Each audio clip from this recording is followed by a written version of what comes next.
Buka halaman 81. Ada judulnya Tanaqulul Idzni.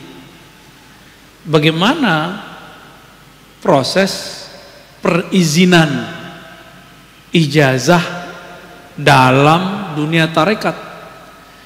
Karena di zaman Rasulullah dulu tidak banyak sahabat yang berani mendaulat dirinya menjadi guru kecuali diizinkan Nabi. Maka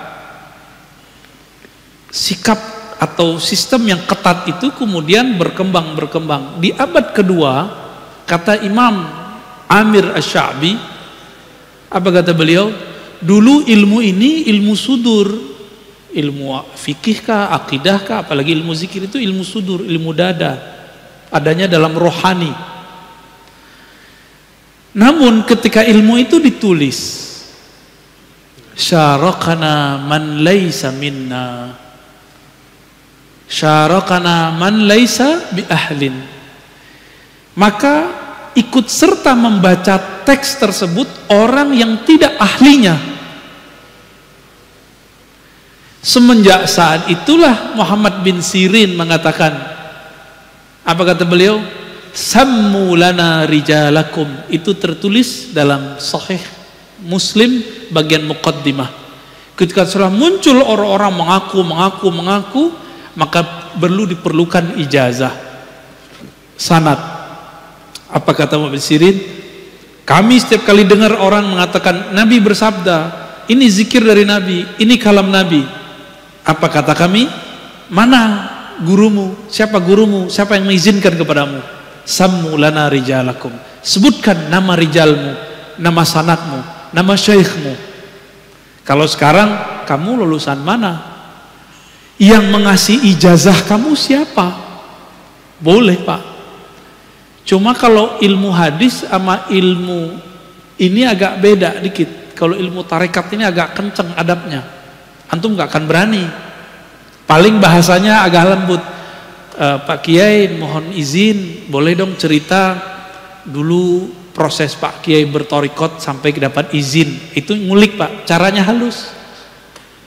Jangan bilang, Pak Kiai mana ijazahmu? Jangan gitu, dipecat ntar. Pakai adab. Tujuannya sama, tapi bahasanya beda. Coba kira-kira kalau yang pertama tadi kalimatnya, kiainya bakal cerita nggak? Bakal cerita kalau yang pertama. Dia ceritalah pertemuan dia dengan guru-gurunya, lalu dia dapat ijazah dari gurunya, dia cerita. Kalau kurang yakin, datang ke perpusnya, nanti akan ada ijazah. Ijazahnya banyak ya. Jadi bisa konfirmasi, bisa nanya. Di dunia thariqah hari ini beruntungnya. Sekarang hampir semua thariqah itu ada izin tertulis dari guru. Nah ini amannya. Siapa yang mengeluarkan? Mursyid sebelumnya. Bukan jam'iyah, bukan organisasi Jatman, bukan. Jatman itu untuk menjaga habit atau menjaga kondisi, menjaga guyupnya orang tarekat lah, itu Jatman, Jam'iyah Thariqah yang sekarang dibina oleh Habibna Lutfi. Beliau lah mursyid yang paling berkarisma sekarang yang membina itu. Tapi Jatman tidak punya hak untuk mengeluarkan ijazah kecuali ijazah di zawiyah dia, di padepokan dia, di surau dia, di pesantrennya, kira-kira begitu.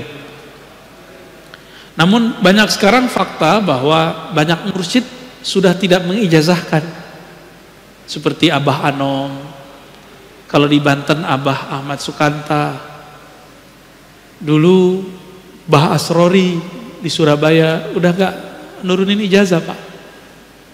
Maka kepada murid-murid beliau, gak usah pusing. Kan kita bukan, gak penting sebenarnya ijazah-ijazah. Yang penting kita pernah punya guru, amalkan saja zikirnya sudah. Ya, amal aja zikirnya selesai, gak ada masalah. Ya, tapi tolong bedakan, zikir itu makanan kolbu, adapun makanan ruh ma'rifatullah.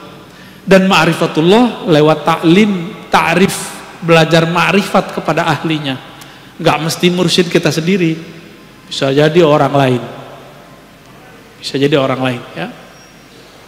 Itu yang pertama Pak. Jadi siapa yang punya hak mursyid yang dulu dia punya ijazah kemursidan, hanya itu yang boleh ngeluarin.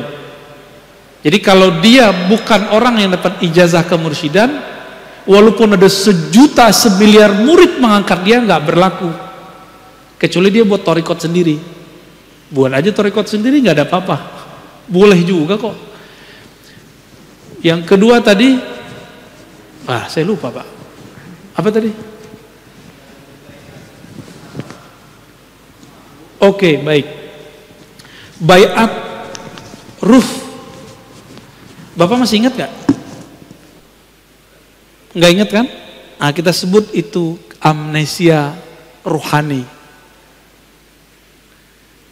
Karena Rasul sudah wafat, maka kita cari pewaris Rasul, pewaris Nabi. Mereka nanti yang akan gedor-gedor kolbu kita. Ingat lagi, kamu dulu pernah syahadat, pernah bersaksi kepada Allah. Jadi fungsi ulama itu untuk mengingatkan kita kembali syahadat yang itu. Cuma mengingatkan itu bukan dengan visual. Ruh itu kan tidak mengingat Allah dengan bentuk. Karena bentuk ruh sendiri kita nggak tahu. Bentuk, wajah, rupa itu urusan ini nih. Kalau ruh enggak, ruh itu rasa, kenangan-kenangan rasa. Ciri-cirinya satu, disebut namanya kolbunya bergetar. Di saat kolbu bergetar, sebagian orang nangis, sebenarnya ruhnya sedang teringat dengan masa dia berbaiat dulu dengan Allah Subhanahu wa Ta'ala. Itu fungsi mursyid Pak. Jadi kalau mursyidnya tidak pernah mengalami hal yang sama, dia nggak akan pernah mengantarkan murid ke hadirat Allah, nggak akan pernah.